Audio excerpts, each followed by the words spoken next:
د وزیر د دوی کولنه په جیل شدای هغه نه بعد کراچي او د باندې چې کوم کسی نه پاشه د ضمانت شوی دی ویز د ډی خان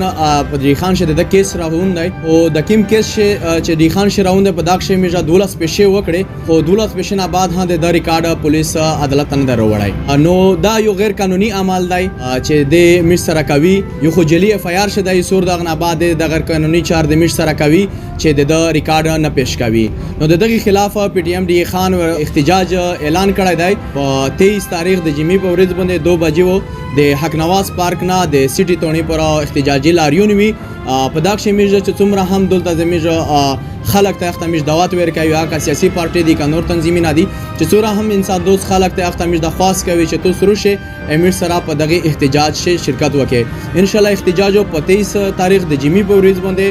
په 2 بجې د حق نواز پارک نه د سیټي تونی مخبره میجه دا یو احتجاجي لاریون کوي او میجه د انصاف غوښتنه کوي تو ټول ته په پښتانه مینا باندې میجه دعوت درکوي چې تو سره شي او می سره په احتجاج شي شرکت وکړي